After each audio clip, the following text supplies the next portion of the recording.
한국 초전도체 LK99는 정확히 알려진 게 없습니다. 뉴스 취재를 통해 연구원과 통화해서 한 달 동안 실험 검증 기간이라서 그 후 공개할 것이라고 연구원이 언급하고 있습니다.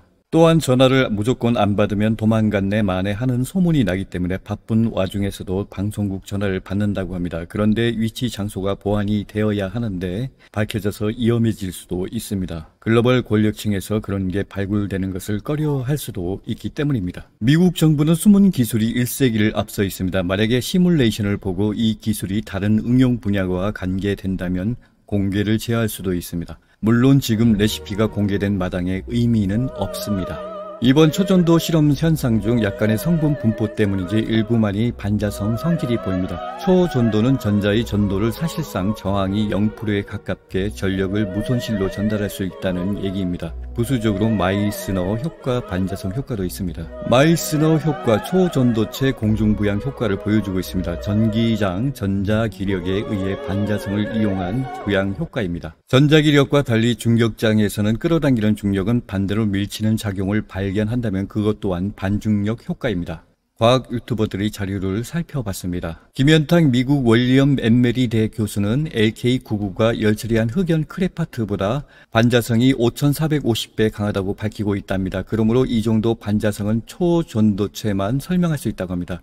열처리한 흑연은 현존하는 물질 중 반자성이 가장 강하다고 합니다. LK99가 이보다 5450배 강하다고 말하고 있답니다. 상온인 LK99와 달리 기존의 과거 초전도체는 초저온 초고압에서 원자의 진동이 멈추고 전자의 흐름을 방해하지 않게 되어 저항이 0%가 된다는 말이 흥미롭습니다. 원자의 진동을 멈추었다는 점에서 눈알이 둥그레집니다. 인간이 주파수를 조절을 할 수는 있습니다.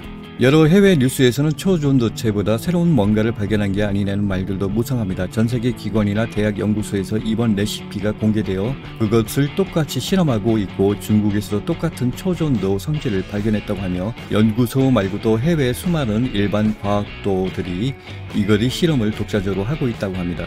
이걸 실험하는 것은 매우 간단한 레시피인데 LK99는 황산화 납과 인산구리, 주재료인 납, 구리, 인, 산소로 고압력 925도 구워내고 화학적 처리해서 몇몇의 재료와 장비만 있으면 되기 때문이랍니다. 최동식 교수는 양자적 의미에서 전자 입자가 공간상 떨어져 있어도 쌍을 이루며 같은 효과를 만들 수 있을 것이다 라고 합니다. 일단은 대부분 과학자들이 전자를 입자로 보고 있지만 최동식 교수는 전자를 파동으로 본 것이 발상의 전환이라고 보고 있고 집단 진동 시에 전자는 파동의 성질 즉 유체와 같은 흐름을 보이며 터널링하며 이 경우 저항이 0이 된다는 뜻입니다. 전자가 쌍을 이루면 자와율이 0이 되어야 하는데 초전도 현상을 일으키는 상황에서 자와율이 0이 안 된답니다. 또 전자는 실제 공간에서 쌍을 이루고 있지 않다고 합니다. 운동량 공간에서만 운동량 값과 에너지 값이 같을 뿐이다 라고 설명합니다. 자와율은 자기 유도율이라고 하는 말인데 특정 물질이 자와율이 0이라면 밖으로부터 자기장에 아무 영향을 받지 않고 통과한다는 것입니다. 여기서 우리가 한 가지 볼 점은 초전도체가 자기장에 반응을 한다는 점이고 역으로 생각하면 자기장이 초전도체에 통과를 하지 못하고 차폐가 된다는 점이며 초전도체 가장자리에 자기가 비껴나간다는 것입니다. 그리고 초전도체가 자기장 영향에 운동힘이 밀치는 효과가 나타나고 또 초전도체 외부 자기장에 의해서 일종의 지구가 우주 공간에 떠있는 효과처럼 만들 수 있고 초전도체의 외부로 이탈하지 않도록 자기력이 밀면서 동시에 끌어당김이 생긴다는 것입니다. 반자성 효과로 물체가 공중에 떠있으면서 일정 공간에 가두어 둘 수 있다는 점입니다. 그렇다면 또 자기장을 가둘 수 있다는 얘기가 될 것입니다. 그리고 자기장을 차폐해야 할 기구가 필요하다면 그게 응용 분야에 쓰일 것입니다. 자기 부상 열차의 응용 분야가 열려 있습니다. 공중도시, 해상도시 상상력을 만들지만 비현실적이며 이론적으로 거대한 자석과 구조물이 필요합니다. 생명 유지에 적합하지 못합니다. 그래서 실용적이지는 않습니다.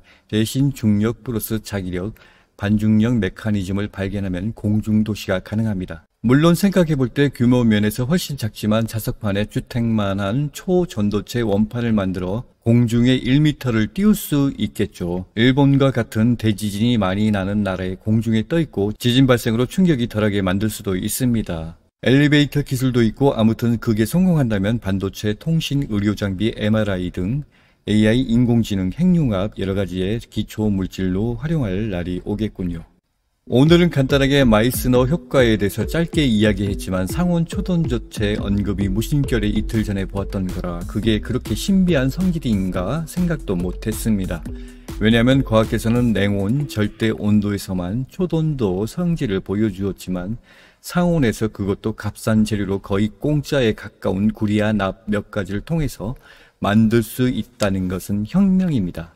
반중력을 이야기하면 과학교육을 받은 사람들은 물리법칙, 과학적으로 불가능하다고 답변합니다. 그것이 프로아시아 교육법, 주입식 교육을 통해서 기억된 이론만을 생각하기 때문입니다.